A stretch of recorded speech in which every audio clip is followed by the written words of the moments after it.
In brickmaking, we need to source a clay which is free of organic matter. That generally means a layer which is at least a foot down from the surface and which is free of those contaminants which can affect the performance of a brick. The clay, once extracted from the ground, has a residual moisture, but is still fairly inflexible. Once it dries out, it's a very hard material and useless in this form for any type of processing.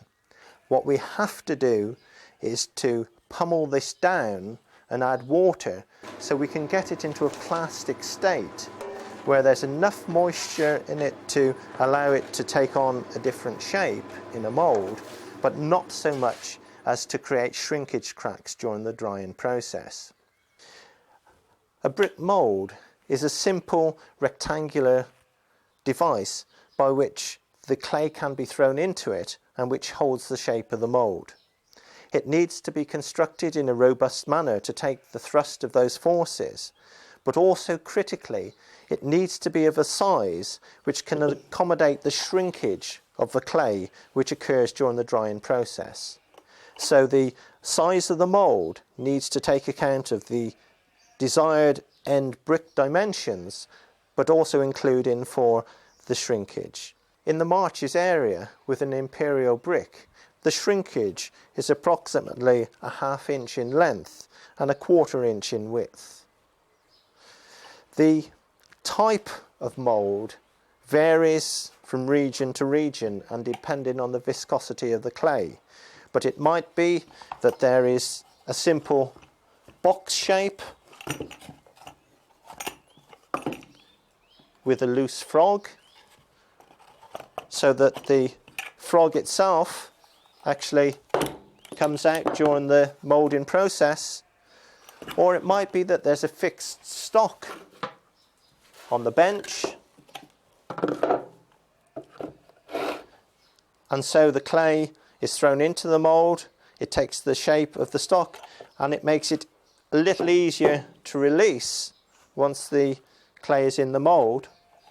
Or quite often it's a solid box which might be shaped or carved for special bricks, but it actually takes the whole form of the clay within the enclosed mould, and then it's released again using either a dry sand or a brick oil to allow the clay to be released from the wooden or sometimes metal brick mould.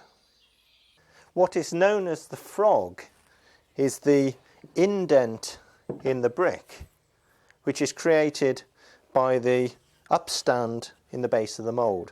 And the purpose of this is threefold. First one, when you're throwing the clay into the mould, it helps to distribute the clay to the corners of the mould. It also, during construction, provides a key for the mortar bed as you're building a wall or other form of brick structure. And also, if you're making thousands and thousands of bricks, the amount of clay that you would save with a frog would be quite significant.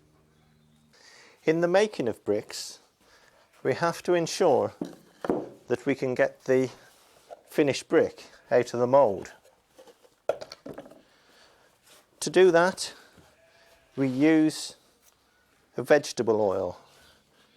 And the reason we use a vegetable oil is that it forms a very slick lining to the mould, and the coating it forms on the clay burns off during the firing process and doesn't leave any residual disfigurement on the face of the brick.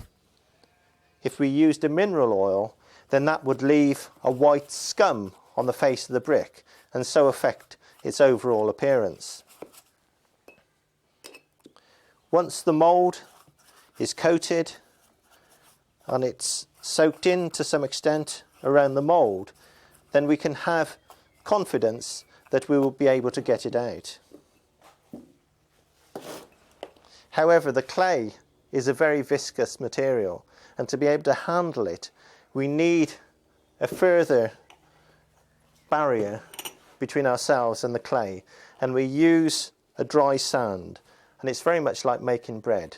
We have to coat the surface of the workbench with the clay so that we can get it up off the bench itself. And then once we have approximately a lump of clay or a wedge of clay the size of the brick we want to end up with, we can then coat it using this dry sand.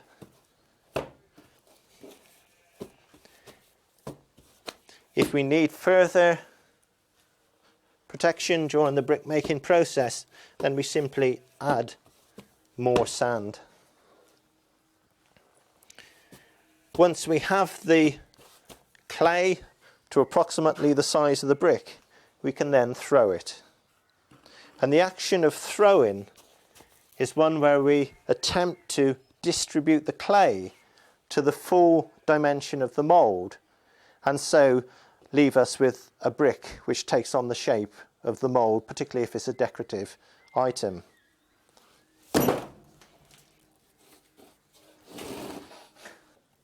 We strike the excess clay from the top of the mould using a bow, which is either hazel or a metal bar with wire tension between it, which easily cuts through the surplus material.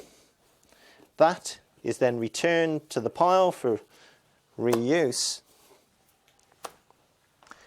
And we need a further dressing of sand to put it on a pallet board, which allows us to transfer the finished brick to the drying racks to allow the brick to dry over some 2 to 3 weeks, depending on the time of the year. The pallet boards themselves would stick to the bricks unless we had a coating of brick oil. So again, we give it a liberal coating to allow the brick to slide off onto the rack. To avoid contact and misshaping the brick, we use 2 boards, and the brick is effectively sandwiched between the 2.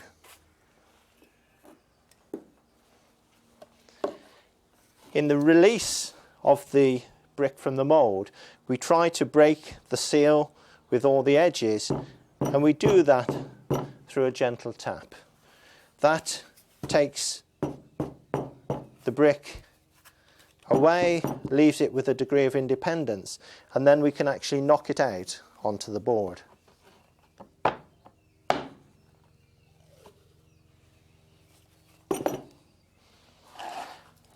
The shaped brick is then moved to the drying rack, where it is left until completely dry and then loaded into the kiln.